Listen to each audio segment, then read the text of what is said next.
দেশ স্বাধীন হওয়ার পর থেকে পশ্চিমবঙ্গ রাজ্যের ইতিহাসে এত বড় কোনো খবর, এত বড় কোনো সুখবর বোধহয় আর হয়নি।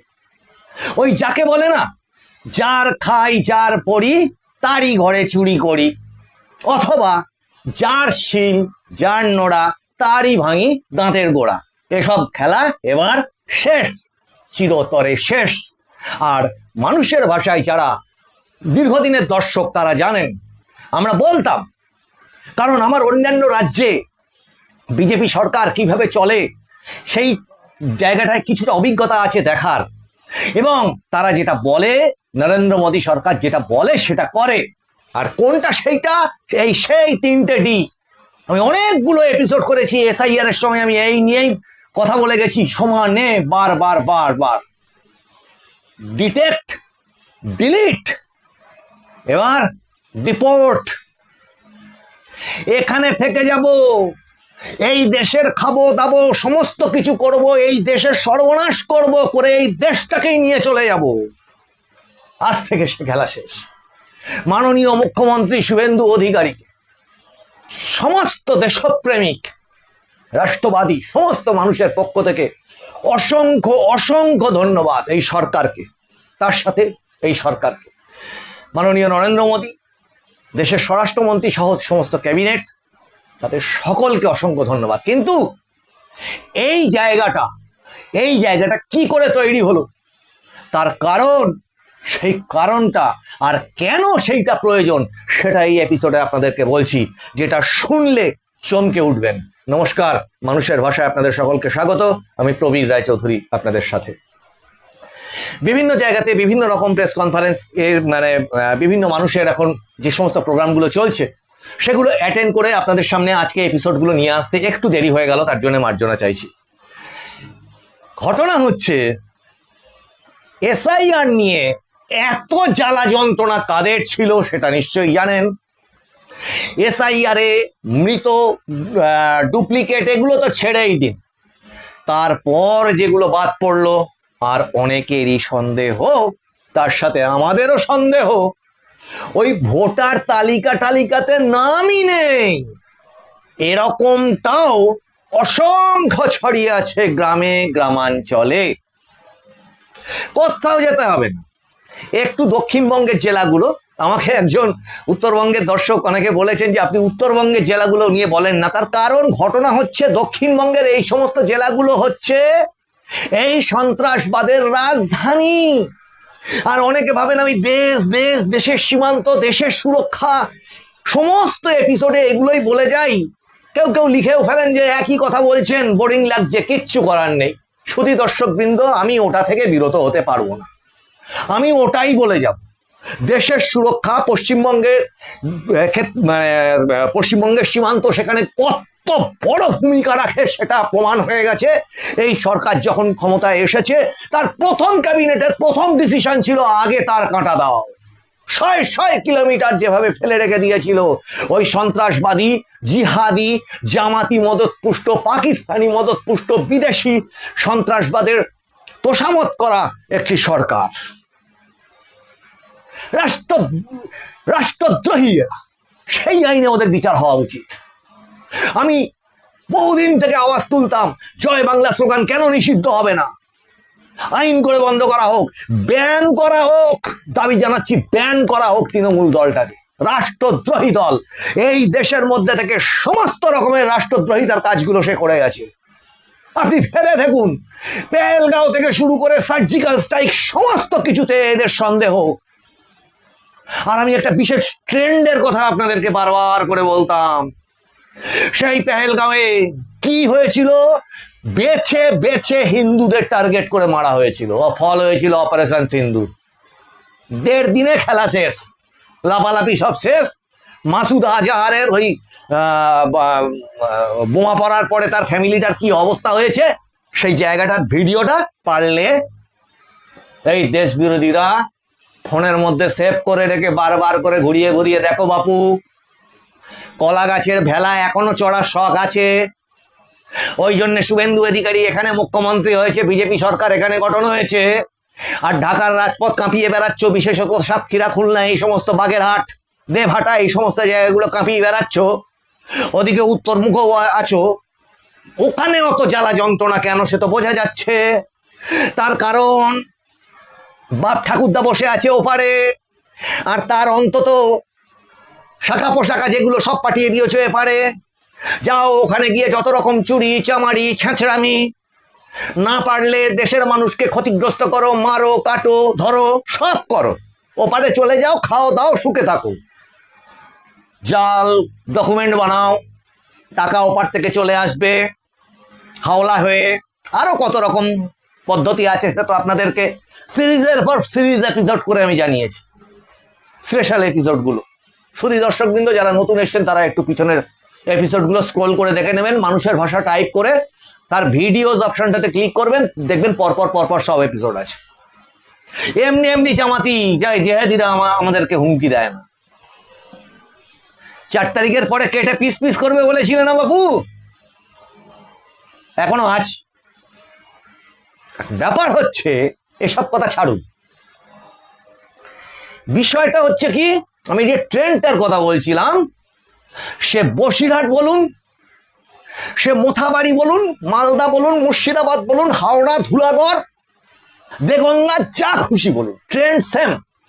আর লেটেস্ট এই মোথাবাড়ির যে জুডিশিয়াল অফিসারদের ওপর যে ঘটনাটা ঘটল, যেটা সুপ্রিম কোর্টে পেন্ডিং, এই সামনের সপ্তাহে কিন্তু তার রিপোর্ট দিতে হবে। এনআই এর কাছে 2 সপ্তাহের মধ্যে তদন্ত শেষ করতে বলেছিল।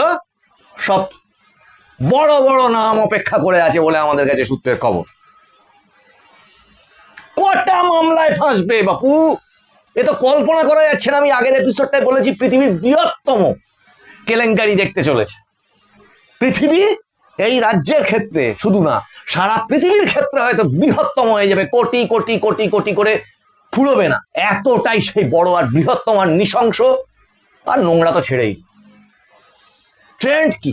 ট্রেন্ড হচ্ছে সেই পাথর ছোঁড়া, ট্রেন্ড হচ্ছে সেই নন ইস্যুকে ইস্যুতে পরিণত করে তাণ্ডব সৃষ্টি করে রেল, বাস, অফিস, কাচারি সমস্ত কিছু ভাঙচুর করে ফেলে দেওয়া,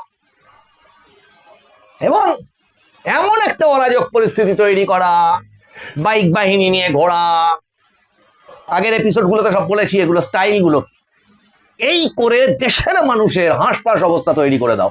এটা একটা শুধু ভারতবর্ষে না, অন্যান্য উন্নত রাষ্ট্রগুলো, সেটা ব্রিটেন হোক, সেটা আমেরিকা হোক, অন্যান্য সমস্ত দেশে, ইতালি হোক, ফ্রান্স হোক, সব জায়গাতে এই যে বিষয়টা আপনাদেরকে বলছি, এ ভয়ঙ্কর আগ্রাসন, মৌলবাদী আগ্রাসন, জেহাদি আগ্রাসন বিশ্বের উন্নত দেশগুলোর এখন চরম দুশ্চিন্তার কারণ হয়ে দাঁড়িয়েছে। আপনারা দেখতে পাবেন এই চলছে এখন রীতিমতো ইংল্যান্ডে সেই মুভমেন্টটা, পুরো রাজপথ, লন্ডনের রাজপথ জুড়ে আন্দোলন চলছে। কিছুদিন আগে হয়ে গেছিল ফ্রান্সে, তার কিছুদিন আগে হয়ে গেছিল গোটা আমেরিকা জুড়ে, সেম ইস্যু। এখানেও সেটা হতে যাচ্ছিল। আর যেটার ব্যাপারে সন্দেহ প্রকাশ করছিলাম বারবার করে, যে এই যে হলো, ভোট হলো, সবকিছু হলো, এবারও খেয়াল করে দেখবেন বিজেপি একটাও কিন্তু কোন রকম কোন সংখ্যালঘু ভোট পায়নি। এত বোঝানোর পরে যে বিজেপি এখান থেকে গিয়ে, মমতা বন্দ্যোপাধ্যায়ের ওই সরকারের এই রাজ্য থেকে গিয়ে বিজেপি শাসিত রাজ্যে গিয়ে উপার্জন করে সুখে শান্তিতে থেকে ওখান থেকে পয়সা এখানে পাঠাচ্ছ পাড়িয়ে শ্রমিক হয়ে, কিন্তু ভোটটা বিজেপিকে এবারও দিলে না। ছেড়ে দিন, সেটা তো ভোটের অধিকার সবার আছে, সেটুকু নয় তর্কের খাতিরে মেনেই নিলাম, কিন্তু দেশকে হত্যা করবে, দেশকে ধ্বংস করবে, এ তো হতে দিতে পারি না আমরা দেশবাসী হিসেবে জীবিত থাক। তার জন্যই আওয়াজ উঠেছিল ডিটেক্ট, ডিলিট, ডিপোর্ট। ডিটেক্ট হয়েছে, ডিলিট হয়েছে, এবার ভাই বাড়িও। তার জন্যে মাননীয় মুখ্যমন্ত্রী শুভেন্দু অধিকারীর সমস্ত ডিপার্টমেন্টগুলোকে নির্দেশ দিয়েছে, সীমান্তের যা যা কিছু তার ডিপার্টমেন্টালি কি বলবো আভ্যন্তরীণ নির্দেশও যেগুলো থাকে সেগুলো তিনি করেছেন, এবং আজ থেকে সেটা লাগু হলো। এর থেকে সুখের খবর কি আছে? তার কারণ এদের কিন্তু আর একটা বড় পরিকল্পনা তৈরি করছিল, যে ও মুখে বলেছে, কাজে কি সত্যি করবে? করতে করতে আবার গুছিয়ে ফেলবো, করতে করতে আবার গুছিয়ে ফেলবো। আপনাদেরকে বলেছিলাম সেই করিডোর গুলো, লঞ্চিং প্যাড গুলো কোথায় কোথায় আছে, সেই সন্দেশখালী থেকে শুরু করে এরা একদম ওই জায়গাগুলো মিডিয়ার নজরে আনতে দিত না, হুড়োহুড়ি করতো না, নিঃশব্দে থাকতো। আর আমি বলেছিলাম যে জায়গাগুলো যত বেশি নিঃশব্দে থাকে সেই জায়গাগুলোতে লুকিয়ে আছে তত তত ভয়ঙ্কর ভয়ঙ্কর জঙ্গি। সেই সন্দেশখালী থেকে শুরু করে ওদিকে হাকিমপুর যান, বসিরহাট, সংগ্রামপুর, টাকি, রাজধানী, এই সমস্ত টাকি সংলগ্ন সমস্ত এলাকা, শাকচুড়ো, দণ্ডিরহাট, মাটিয়া, মালতীপুর, গোপালপুর, হারোয়ার ভিতর, জামালপুর, সমস্ত জায়গা কোথায় নেই। দক্ষিণ 24 পরগনার নামগুলো তো আপনাদের সকলের মুখস্থ। পাথর প্রতিমা, ক্যানিং থেকে শুরু করে সংগ্রামপুর, ওদিকে এই যে পলতা, সেখানে 70% মানুষের বাস হিন্দু, কিন্তু ভোট তারা দিতেই পারতো না, হাতে কালি লাগিয়ে ছেড়ে দিত। তাহলে হবে এটা কোথার থেকে? যা হওয়ার তাই হতো। এখন আর একটা চিন্তার বিষয় আছে, ডিটেক্ট হয়েছে, ডিলিট হয়েছে, এইখানটা কিন্তু আমার মতে বলছে অবশ্যই এই সরকার যা যা কিছু করছে অবিস্মরণীয়, ঐতিহাসিক বলা যায়। এতে দেশের ইকোনমি, রাজ্যের ইকোনমি যে আরো সচল হবে তাই না, রাজ্যে নতুন নতুন কর্মসংস্থানের জায়গা তৈরি হবে তাই না, তার কারণ এরা তো সেগুলো ঢেকে রেখে দিয়েছিল। ভাবুন কত রকমের জাল নথি বানিয়ে কত রকম দপ্তরে কত কত ঢুকে বসে আছে, এবার সেগুলো ঝাঁট দিয়ে বার করতে হবে। ভাগো বাড়ি যাও। সেটা বড় চিন্তার থেকে বড় চিন্তা কি জানেন? এই যে মেশিনারিজ গুলো, সরকারি মেশিনারিজ গুলো এই যে বিদেশি শক্তির হাতে এত দিন যাবৎ ছিল, দেশীয় দেশের যে আভ্যন্তরীণ সরকারি তথ্য, নিরাপত্তা সমস্ত পাচার হয়েছে এতদিন ধরে। কেন ভুলে গেছেন শুধু দর্শক বৃন্দ? মহুয়া মৈত্র সাংসদ হয়ে দেশের পার্লামেন্ট থেকে বরখাস্ত হয়েছিল কিসের দায়ে? দেশ বিরোধী কাজে। দেশের পার্লামেন্টে করা প্রশ্ন করার কারণে ঘুষ নিয়েছিল এবং দেশের তথ্য বিদেশের কাছে পাচার করেছিল বলে আমরা তথ্যের সংবাদ মাধ্যমে জানতে পেরেছি, যার বিচার হয়েছিল পার্লামেন্টারিয়ান কমিটিতে এবং বহিষ্কৃত হয়েছিল। তাহলে ওখানেও হাত কাঁপেনি। সংসদের তথ্য, দেশের চরমতম গোপনীয়তা মেনটেন করা উচিত, যেখানে মন্ত্রগুপ্তি শপথ নেওয়া হয়। পৌরসভা থেকে পঞ্চায়েত, বেঞ্চিতে বসে চায়ের কাপ হাতে নিয়ে পা দুলাতে যারা বাপু, দিন থেকে রাত পর্যন্ত একটাই মাত্র উদ্দেশ্য ছিল দেশ বিরোধিতা। কিন্তু এর থেকে বড় ঘটনা কি ঘটতে পারে? এর থেকে বড় ঘটনা একটাই ঘটতে পারে, দেশের নাগরিক তারা সুস্থ সুন্দর সমাজ পেতে পারে, দেশের সুরক্ষা বৃদ্ধি পেতে পারে। এগুলো বড় বড় খবর। কিন্তু আমাদের সাধারণ কনসেপশনের জায়গাটা এই হয়ে গেছে, নোংরামি, মানে খুন, ধর্ষণ, চুরি চামারি, কেলেঙ্কারি, এই দেখতে দেখতে আমাদের চোখ আর কান এমন একটা অভ্যস্ত হয়ে গেছে, ভালো ঘটনাও যে একটা বড় নিউজ হিসেবে দেখতে হয়, মানুষের মন কান এখনো অভ্যস্ত হয়ে ওঠে। 15টা বছর আর আগের 49 বছর তো কম সময় না। এখন ব্যাপার হচ্ছে মুখ্যমন্ত্রীর বা ক্যাবিনেটের এই ডিসিশন পশ্চিমবঙ্গের, এর সাথে মাথায় রাখুন দুজন ব্যক্তির কথা, যেটা আমি বারবার বলি, সারা পশ্চিমবঙ্গের মানুষের যদি মাথা নিচু করে ঋণ স্বীকার করতে হয়, সারা জীবন কৃতজ্ঞ থাকতে হয়, তাও সেটা হলো 3টে মানুষ। সিইসি গণেশ কুমার, সিইও মনোজ আগরওয়াল তৎকালীন এই মুহূর্তের মুখ্য সচিব, এবং স্পেশাল রোল অবজারভার সুব্রত গুপ্ত মহাশয়রা, যিনি এই মুহূর্তে রাজ্যের প্রধান উপদেষ্টা।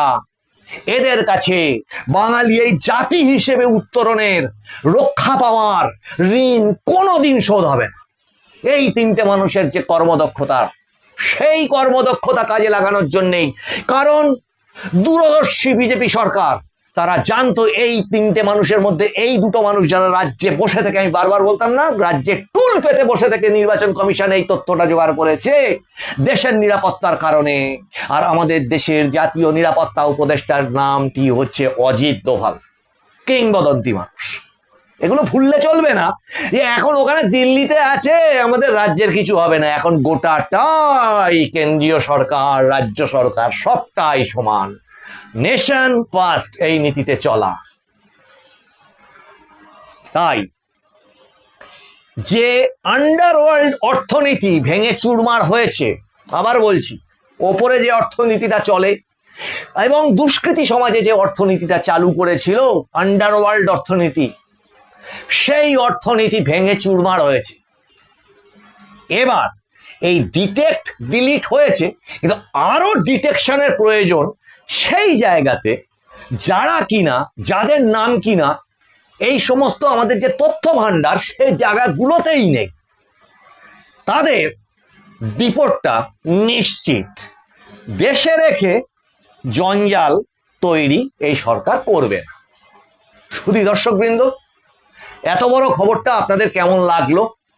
পশ্চিমবঙ্গের মানুষ অবাক অবাক হয়ে উঠছে প্রতি সকাল প্রতি রাত্রিরে। বললাম না, বিনোদনমূলক অনুষ্ঠান ছেড়ে দিয়ে এখন তারা টিভিতে শুধুমাত্র খবর দেখছে। শুভেন্দু অধিকারী কি করছে, বিজেপি সরকার কি করছে, কোথায় কটা অ্যারেস্ট হচ্ছে। অবাক হচ্ছি আজকে দেখে, এতদিনকার গণমাধ্যমের বিভিন্ন অনুষ্ঠান দেখে অভ্যস্ত আমরা।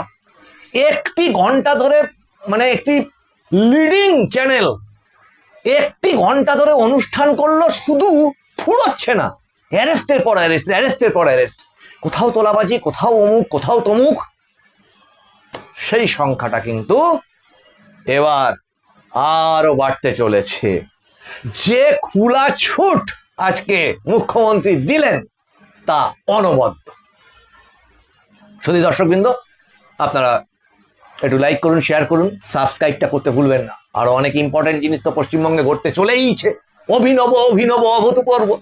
সেগুলো তো দেখতে হবে, জানতে হবে। সেগুলোর জন্য আপনারা নজর রাখুন মানুষের ভাষার পর্দায়। মানুষের ভাষা সবার মনের কথা বলে। আপনাদের সঙ্গে আবার দেখা হচ্ছে সামনের ইন্টারেস্টিং এপিসোড নিয়ে। নমস্কার।